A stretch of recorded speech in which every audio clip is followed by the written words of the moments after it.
उत्तरकाशी में सरकारी धन के इस्तेमाल और सरकारी संपत्ति की देखरेख पर सवाल खड़े करने वाली तस्वीरें सामने आई है। जिस शिक्षक आवास को बनाने में 87 लाख रुपए खर्च हुए, वही भवन महज 3 साल में खंडर में तब्दील हो गया। झाड़ियां, गंदगी, टूटे दरवाजे, खिड़कियां सरकारी व्यवस्था की कहानी बयां कर रहे हैं। सबसे बड़ा सवाल यह है कि आखिर 87 लाख रुपए खर्च होने के बाद भी इस भवन का उपयोग क्यों नहीं हुआ।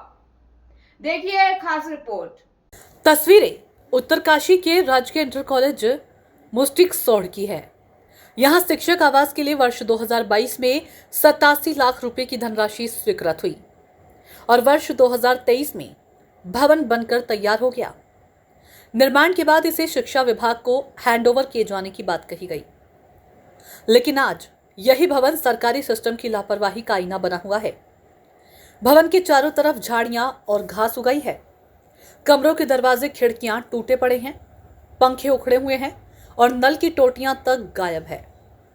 कई कमरों में गंदगी का अंबार है, यानी जिस भवन पर 87 लाख रुपए खर्च किए गए उसका रखरखाव तक नहीं हो सका।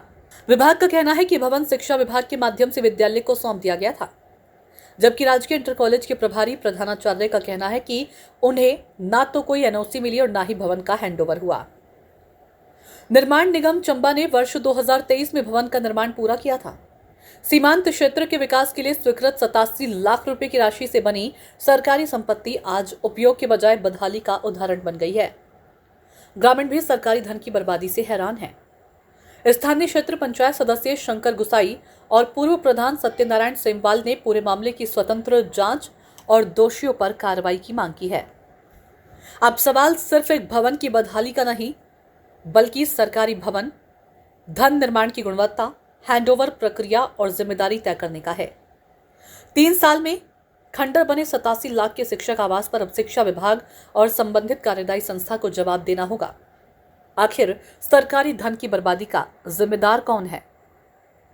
दुर्भाग्य हमारा कि जो ये शिक्षा विभाग की जो ये आवासीय भवन है, ये जो है बिल्कुल खस्ताहाल स्थिति में है। 1 वर्ष पहले जब मैं क्षेत्र पंचायत सदस्य बना था, तो 1 वर्ष पहले मेरे शिक्षा विभाग से बात हुई, तो उन्होंने कहा कि हमने ये बिल्डिंग जो सीआरसी और बीआरसी को ऑफिस के लिए दे रहे हैं।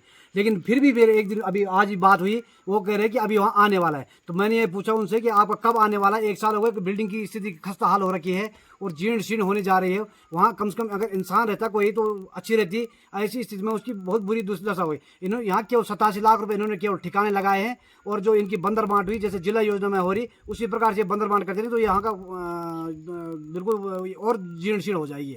दुर्भाग्य हो जाएगा इनका। मैं आपको बताना चाहूँगी कि ये जो आवासीय भवन है, ये मुझे विधिवत हैंडओवर नहीं हुआ है। तो फिर जब तक मुझे विधिवत हैंडओवर नहीं हो जाता है, हम इसके रिगार्डिंग कुछ करेंगे नहीं। फिर तो क्या बताया गया है कि खस्ता हाल हो रही है लगातार बिल्डिंग? हाँ सर, खस्ता हाल तो हो रही है, लेकिन क्योंकि सर वो बिल्डिंग बड़ी है और वहाँ पे जो सारी चीजें हैं वो टूट फूट गई हैं, तो अब उसमें हमारे तरफ से सर क्या किया जा सकता है? क्योंकि अगर वो प्रॉपर मुझे हैंडओवर हुई होती तो वहां मैं ताले लगा चुकी होती और फिर हमारे यहाँ से कोई ना कोई कर्मचारी जो है वहां पे जाता देखरेख करने के लिए। तो पहले तो सर हैंडओवर ही नहीं हुई, तो फिर आगे तो हम उसके लिए कुछ कर नहीं सकते हैं। विभाग बोल रहा है कि हैंडओवर कर दिया गया है, ऐसा क्यों बोल रहा है विभाग? अभी सर तो इस बारे में तो सर मैं कुछ नहीं कह सकती कि क्यों कह रहे हैं। उच्च अधिकारियों को क्या कहना है इस मामले में? सर ये तो मैं नहीं बता पाऊंगी।